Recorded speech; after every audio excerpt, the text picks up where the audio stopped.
All right, it is time for the next video update. Today I just want to go through Sunday's surgery. So today's Monday. So what happened on Sunday morning, where we're at with everything. And then I had a follow-up appointment this morning. So we'll go through Sunday surgery and the follow-up from this morning in this video. And then another thing that I just wanted to mention that I haven't really been ready to talk about yet. I feel like I'm ready to talk about it now. And because there's been some improvement with it that we'll talk about when we get to the update. So the thing I haven't mentioned yet is a conversation that we had to have Thursday night that was really hard, and Friday morning, and then we had to have it Sunday morning, so right before surgery, which was basically what our wishes are, what we want to do if he's not taking the transfusion well. Meaning, if he's not taking the transfusion, he's gonna die. And so we basically had to make a decision before Friday surgery and before yesterday's surgery that if he wasn't taking it and he was going to die, whether to like let him die inside and then I would be induced for labor to have a stillborn, or to do an emergency C-section, get him out and do whatever they could to resuscitate him on the outside. And on Thursday night, my gut reaction was like, just do the C-section, right? Like, I've had a C-section, like, it's fine, like, get him out and do whatever. And my doctor was very like, we will do whatever you want to do. However, I am uncomfortable as your doctor putting you through major surgery for what I see as zero benefit. He said, because he has so many he's so hydropic with those fluids everywhere. He's like, technically a 23-week-old fetus is viable, meaning they could live outside of the womb. But he said, with his high drops, I don't see him as being viable outside of the womb, meaning I would put you through major surgery. It would have to be an up-down C-section, not the sideways one like I have, meaning every pregnancy from here on out, if I were to get pregnant again, would have to be that, because once you have the up-down, you can't have anything different than that. You can't do vaginal after that. So he's like, it would affect you for the rest of time. It would put you through major surgery, and I don't think that if he's not handling it inside, there's anything we could do on the outside with how sick he was. And so after sleeping on it Thursday night and just thinking about it on Friday, it was like, okay, you know what? It sounds as awful as that entire thought is. It sounds better to let him pass peacefully than to like emergency get him out just for him to die anyways. So the reason I wanted to bring that up now is because that was like a discussion point. I basically had to kind of sign off on what we wanted Friday morning and Sunday morning. So now we'll go to Sunday surgery, and then I'll talk about kind of why that discussion has now flipped for the positive. So Sunday surgery, same thing, 6 a.m. check-in. Surgery was at 8, so 6 a.m. check-in, same drill, hooked him up, listening to his heartbeat, making sure he's good, checking all of my stuff, making sure I'm good. Get me in the hospital gown, get my IV hooked up, the whole everything. And then after those 2 hours of sort of pre-op, then we go into the OR. Sunday was a little bit rougher than Friday was. They really wanted to get in from a different angle. I've learned that normally with the intrauterine transfusion, you can get the blood just sort of in that amniotic sac and the body will absorb it. So you don't have to get in a vein. But because of the fluid, his body wouldn't do that. So you have to get directly into his vein in order to make the transfusion work, which is what makes these first few so difficult. And also why I'm so grateful, because my doctor, I'm pretty sure, is the best doctor in this country other than his mentor at doing this. Like, I am so grateful that we live 40 minutes from literally one of the only people who can do this level of delicate surgery.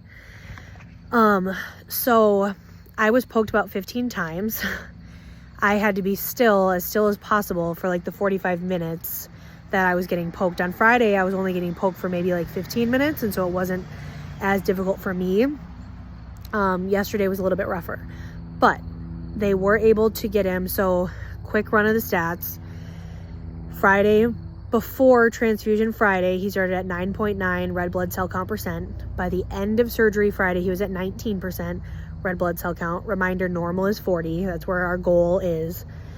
And so on Sunday, we came in, he started at 17%, which is normal. It's normal that that'll come down a little bit. So landed Friday at 19, started Sunday at 17, ended Sunday at 25.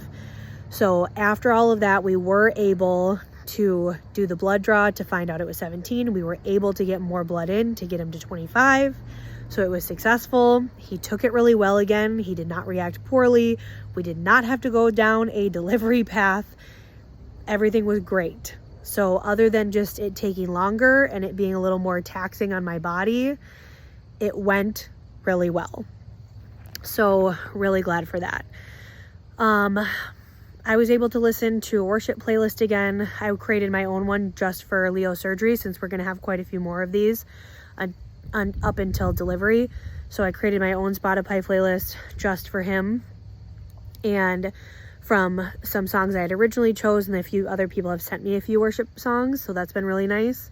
So I was able to listen to that. I just had to try not to take deep breaths and just try not to flinch and be as still as possible for that time. So I rested most of the rest of the entire day yesterday. I was so exhausted. I think the mental load was kind of up there, and it was just I just slept for a while, and it was really nice. So that was really good. And then so now we'll go ahead and jump to today. So today was the follow-up appointment. Today's Monday, for how Sunday went. So the follow-up appointments are pretty quick and easy. They come in, they do an ultrasound, they check that vein in the brain again to see where that number's at. So we'll talk about that.